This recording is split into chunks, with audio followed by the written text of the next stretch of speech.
Murder in the morning from the Hidden Killers podcast. So what really has been going on with the marriage of Ruby and Kevin Franke? Ruby Franke, of course, one of the mommy bloggers, along with Jodi Hildebrandt, that have been arrested and charged with child abuse. But where's Kevin, the dad, in this whole situation? In the last day or two, more has come out on that, and we're going to try and work our way through this to try and get a better understanding of what exactly his role is or was in any of the accusations that are against Ruby and Kevin Franke, because frankly, everyone wants to know. Of course, Kevin Franke faced the agonizing revelation in last August that his wife, Ruby Franke, and their family friend therapist, Jodi Hildebrandt, were detained with his two youngest children in a healthcare facility for criminal malnourishment of the children. In the year leading up to the grim discovery, Kevin had only received infrequent communication from his now-estranged wife, apparently. A drastic shift in family dynamics that traces back to the involvement of, you guessed it, marriage counselor Jodi Hildebrandt. Bum, bum, bum. It's amazing that some people have this sort of pull over people. It's spooky. I mean, it really is spooky that some people can just enter someone's life and suddenly, oh my gosh, everything that you knew about that person or that person seemed to be changes. And I guess...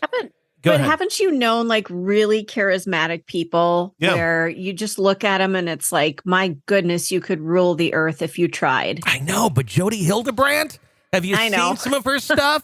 I mean, just watching it before she was arrested and her teachings, if you will, or the bullshit that she put out on YouTube. She's not one of those people. She's not like a Tony Robbins or something where it's like, oh, I'm kind of, oh my gosh, yes, take my money. I'd like your 38 cassette set of self-help tapes. I don't even have a cassette player anymore, but I'll buy it. She wasn't that. She just, I don't know. That's where I'm wondering, like, is the bar really low for some people and who they're going to follow? In a candid conversation with People, Kevin's attorney, Randy Kester, expressed, Kevin was taken aback. The allegations against Ruby and Jodi left him stunned. It dawned upon him the magnitude of deception that he had been subjected to. That's coming from his attorney, and the correct, smart move that would be made by an attorney right now is get Kevin as far away from the accusations as possible and make him appear to be as completely clueless to it as he possibly can be. And he may actually be, but it does seem a little bizarre that, your wife leaves with the kids and you talk to him like 2 or 3 times in a year and doesn't have conversation, doesn't even communicate with his own kids. It's all very odd. That's weird. That's weird. Very, very odd. And then some of his behavior towards one of his daughters also gets a little bit bizarre, too. We'll get to that in a minute. The couple who once reveled in the limelight of their 8 passengers vlog on YouTube has amassed, of course, a dedicated following, 2.5 million subscribers. That's no easy feat. Their content chiefly revolved around the daily adventures and life lessons of their 6 children. However, even this digital haven suffered a setback when the couple decided to part ways a year before Ruby's dramatic arrest. Eyewitness accounts and police allegations shed light on the distressing environment the Franke children were exposed to, particularly in Kevin's absence. When Ruby and the 2 youngest residing at Jodi's residence, there's some serious accusations concerning the treatment of their 12-year-old Russell Franke. Claims emerged about him being physically restrained with ropes. And even more distressingly, and this just gets totally twisted, cayenne pepper and honey being deliberately applied to injuries by Ruby and Jodi. That is sadistic and cruel. And where the fuck is in your mind does that ever come up to be like, hey, let's punish them by putting potential things in them that can harm them even more? You were on vacation. Carol and I did a segment on, I don't even remember the story, but I shared a little bit of my sadistic father. And Carol was speechless. I mean, She didn't have a lot to say. That's rare. My dad used to put together food concoctions as punishment for my brother. What? Yeah. He'd leave things in the refrigerator to get moldy. Oh my God. And would combine it like with sour cream and sauerkraut and whatever moldy meat or just horrible things. Like moldy sour cream, sauerkraut, just really, really weird things, and mix them up in the blender and make my brother drink it. Do you view your dad as being evil? Yeah, oh, fuck. Okay. He was the epitome. Yeah. That is shocking. Yeah, he was horrible. What kind of upbringing did he have that this was what he thought was the right way to parent? And that's interesting that you asked that question, because he had a very overbearing mother. Okay. And I think she emasculated him because he was really, really big on, he had to be the big tough guy. Mm-hmm. And, you could never demean him in any way. He had a very fragile ego. He was very insecure. He had to be the best at everything. He reminds me of somebody that we've seen in the political venue. Okay. I'm just going to say that. Yeah. And I'm not saying that man has done anything like what my dad did, but my dad was very insecure and needed recognition constantly. And my grandparents, they were really nice grandparents to me, but you could see these streaks of evil within them as well. So we knew that something had to have gone on for his upbringing to be this way. Something was going on under the surface. Yeah. Because you don't just wake up one morning and go, I'm going to abuse the shit out of my kids. It comes from somewhere. So reading this story, I just think everybody knew about it. They had to have known about it. And for him to be getting off without being investigated or even questioned in any way just surprises me, because there's no way he didn't know this was going on. I find it very hard to believe that he didn't know. I mean, maybe he didn't know what was going on at the home of Ruby and Frankie together in their relationship that was happening. But Yeah. I highly doubt he had no clue that Ruby and her parenting tactics of what they were when they were together. Now, were they as bad as what we ended up seeing at the end here, where the child escaped emaciated and duct tape? Maybe they weren't. And maybe things really went off the deep end after she left. I think that is a very real possibility. But the warning signs were certainly there.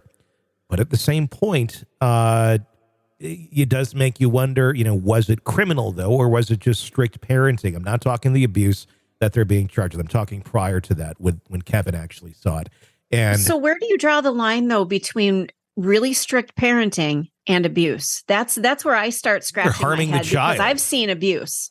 I mean, when you're going over the top and harming the child, if you're not feeding your child, if you're not providing at least the basic needs of life, and if you're going over the top trying to mentally damage them or hurt them, it's one thing to go through life, and you got to feel your regrets, you got to feel pain, you got to feel sadness and sorrow, so you learn and grow.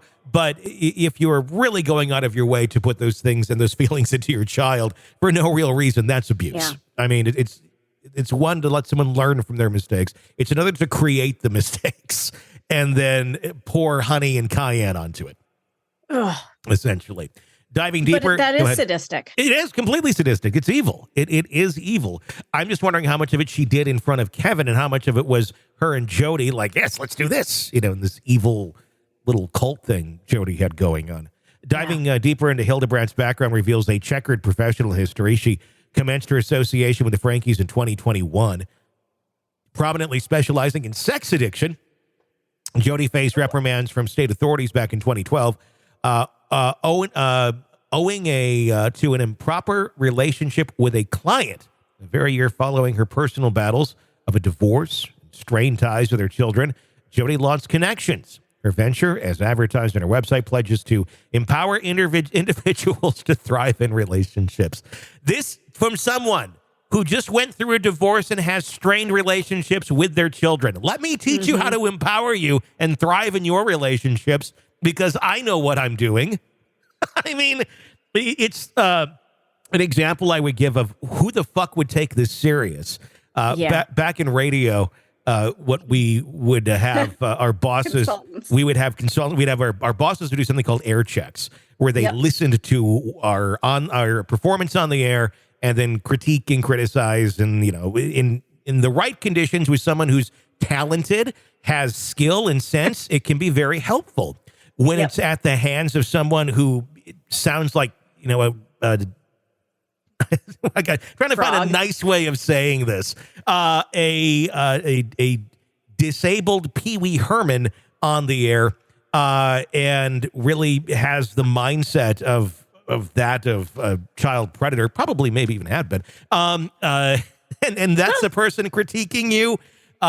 It's hard to take anything serious from someone who you view as nowhere near having the abilities that you do. It's not an ego thing. It's just you wouldn't be taking, lessons from a little league coach if you're in a major league baseball game.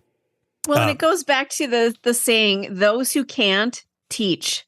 And this isn't a slam at teachers in any way, but we know people in certain professions that they can't do the actual vocation, but they can teach it. Yeah. And that certainly happens. And I think that's where you have people like this, where that's the only place that they can go. And I think some of it is their own therapy, trying to work through their own shit. And then they're using other people's to, see what happens as, their little petri dishes. Anyway, I just keep reading about the empowering individuals to thrive in their relationship with an emphasis on liberating individuals from distortions to embrace truth, connection, and freedom. Should be noted, as long as that truth, connection, and freedom are all what Jodi Hildebrandt's definitions are, and distortions are all what they took away from the kids. Yeah, truth, connection, and freedom is basically what they took away from the kids. Exactly. My God, the kids had duct tape on their bodies. Their truth was completely fucked up, and connection to the outside world, they didn't have it. The counselor-client relationship between the Frankes and Jodi intensified, culminating in a pivotal trip involving Ruby, Kevin, and another therapist. Post this journey, Ruby's perspective on her marriage had radically shifted. Recollecting this phrase, Kester quoted Ruby's exact words to Kevin, quote, "Your attitude is infesting the family." She firmly believed that their only recourse was separation. Kevin, despite these developments, continued attending several sessions a week with Jodi. In a turn of events, when their son Chad decided to reside with Kevin, Jodi intervened, advising separation. According to Kester, Jodi's influence permeated so deeply that Kevin became increasingly isolated, with Ruby being granted limited access to contact him. However, red flags had been raised about the family earlier. June of 2020, social workers began probing into the Franke family dynamic, spurred by unsettling content on their YouTube channel. This included incidents like Ruby openly denying lunch to his 6-year-old, her 6-year-old daughter Eve, and then 15-year-old Chad confessing to sleeping on a beanbag for a staggering 7 months following a harmless prank on his sibling. Yet these inquiries hit a dead end, as Utah's Division of Child and Family Services couldn't validate the abuse claims. Recent tubes saw Ruby frequently shuttle between her residence in Springville and Jodi's home in Ivins, Utah. During one of these transitions, they were apprehended following consistent efforts by an alert neighbor at the couple's estranged daughter, Sherry, 20, to alert authorities. Voicing his concerns, the neighbor stated Child Protective Services conveyed that their hands were tied until a calamity occurred.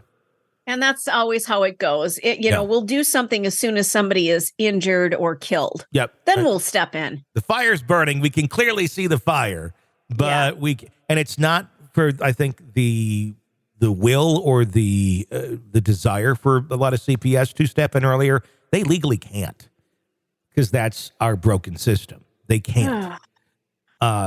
Currently, both Ruby and Jodi are incarcerated in Washington County correctional facilities, awaiting legal proceedings.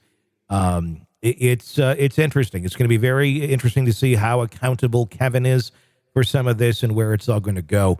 Another interesting thing that I had read about was right after Ruby and Franke were arrested. Not Ruby and Franke, Ruby and Jodi were arrested, was that the older daughter was able to go into the house of Kevin and get some personal belongings out, which you would think, this is your daughter. You'd, come on, get your stuff, whatever. He wanted to file charges against her for burglary.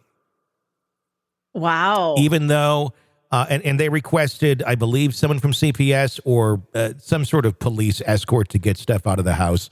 And they got it done. And she just took stuff, I believe, that was mainly hers. But I believe she did also take some journals and such out of the home, which were returned, from my understanding. But at the same point, I'm kind of curious as to why the oldest was trying to take those sort of things. My guess, trying to find anything that she can to document what had been going on in that home for many years. Because I'm guessing the thing that's going to bury Kevin and is going to bury Ruby and is going to bury Jodi is the testimony of these children. Especially this older one. Yeah. This one, Sherry is going to be able to bring them to their knees. Yeah, I think at the end, she and their siblings will be the last ones standing. I don't think the future bodes very well for any of the adults in this situation, and nor should it. But I think there's a lot more to come that we're going to learn about that was going on behind the facade of the shiny, happy family that Ruby Franke wanted everybody to believe she was part of. Want to listen ad-free? Want advanced access to all of our interviews before anyone else? Become a True Crime Today Premium Plus subscriber on Apple Podcasts. You get every episode commercial-free. So you can binge on true crime until you can binge no more. Search True Crime Today Premium Plus on Apple Podcasts now, or go to our podcast page and sign up now. More of the Hidden Killers podcast next.